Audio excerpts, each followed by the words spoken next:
Buenos dias, amigos y amigas. In our recent vlogs, we made a call to President Marcos to personally issue a condemnation of the dastardly act, the brazen killing of former broadcaster and journalist Percy Lapid last Monday.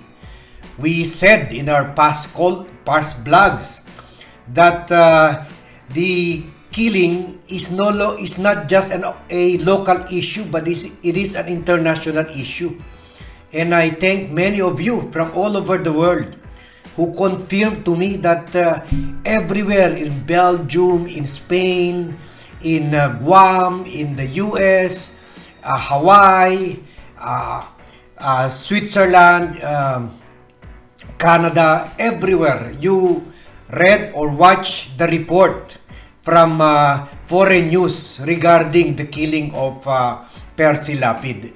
Because as I said before, foreign countries, especially countries in Europe, the US, and Asia, even modern Asian countries, they're very much particular about the need to keep the freedom of the press alive. At syempre po, parang fraternity rin po yung mga media persons that we know we are all in danger. Our lives are in danger. So, excuse me, in danger. Bilaukan ako, natakot ako. So, our lives are in danger. Kaya po, we look after each other. So, why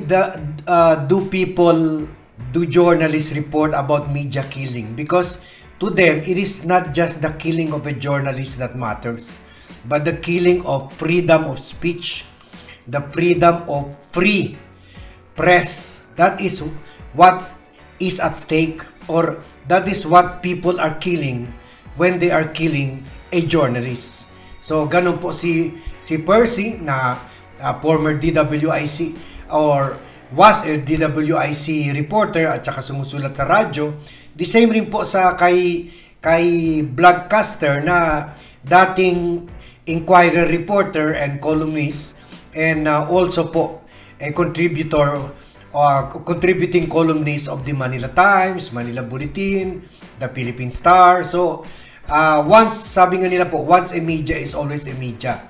And I said nga sa past vlogs, dapat gumalaw na si Marcos because the message all these bad news are giving, the message that all this media black eye is giving the country, it is showing the Philippines to be a dangerous and chaotic country, something that is not attractive to foreign investors. Yun po ang nawawala sa atin.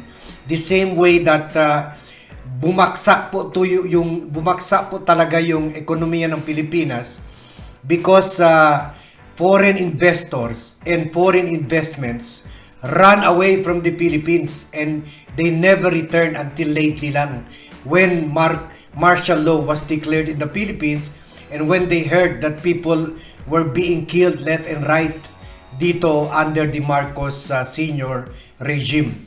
Unfortunately, meron na nga sila po ganyan klaseng perception, o meron na nga sila ganong klaseng paningin kay Bongbong Marcos Jr. Kaya nga, they did not stay to watch him speak at the United Nations General Assembly. The killing of Percy Lapid, mas pinakita lang po sa kanila na yung fears nila were true. Parang sinasabi nila, sabi ko na sa iyo, the son will be no different from the father. The father jailed 70,000 critics and killed 3,500 of them, and tortured and molested and raped 30,000 journalists and yung mga kalaban niya.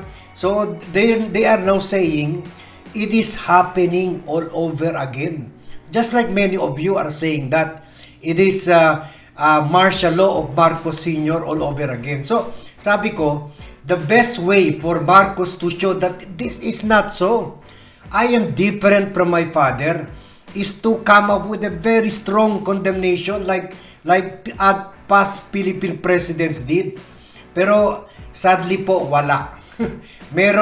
meron lumabas yung Malacanang na statement na very concerned daw, pero ang naglabas lang po itong Deputy Executive Secretary lang na si Hubert Guevara, at nilabas niya po ito nung tinanong siya. Pero in fairness sa mga kay Marcos, okay, naglabas na siya ng statement nung Wednesday, nung umattend siya ng event na hosted by the Manila Overseas Press Club. Pero kulang pa rin po kasi ito lang po ang sinabi lang niya lang po na he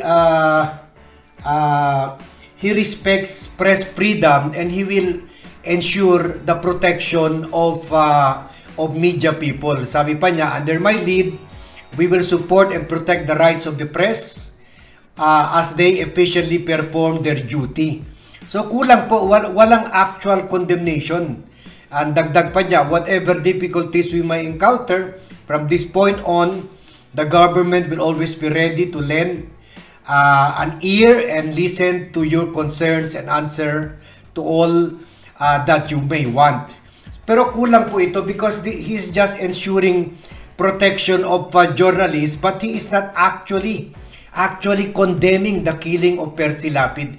Iba po yun na naglalabas ka lang ng assurance to safeguard the welfare and interest of the media, at iba yung sinasabi mo na I have ordered the police to use all its resources, and I will vow that during my time there will be no other journalists to be killed, or the Marcos administration will not allow these killings to rule the country because this is giving the country a black eye. This is giving the country embarrassment. Yun sana po ang ginagawa niyang statement. Pero late na nga yung statement niya, 3 days later, Wednesday night na lang, and yet malembot-lembot pa yung statement niya po. So very sad. He was not able to give assurance to the world press that the country is already a free and orderly country, and he was not able to give assurance to the investors that their investments will be protected here, that they will not lose their lives while doing business in the Philippines. So again po, I'm very sad to see na parang walang nag-advise sa kanya na magaling na political strategies, crisis manager dyan sa Malacanang, and still he is mishandling this issue of the Percy Lapid killing, and again, this is giving us a bad image, and Marcos seems to be clueless on how to solve this, and he doesn't even know the implication of this killing to the reputation of the whole Philippines before the eyes of the world. So let's hope Marcos will get to his senses. There will be people in the Marcos administration who can advise him about the seriousness of this crisis management problem, of this branding problem, of this problem of international countrywide reputation that is at stake. Sana po Marcos will really look into this issue and see that it is not just about a journalist being killed, but the image of the whole country going down with the killing of that journalist. Therefore, masasayang po yung mga ginastusan na niya sa foreign trip sa Amerika, mga milyon-milyon ginastusan niya dyan, sa official trip sa Singapore na 2 beses, at pati sa Indonesia po. So, pakikalat na lang itong post na ito, itong vlog na ito. Sana umabot ito sa Malacanang at saka magagaling na mga advisors ni President Bongbong Marcos. And don't forget to tell your friends to subscribe to the Vlogcaster Armand Dean YouTube channel. Thank you for watching and see you in my next vlog.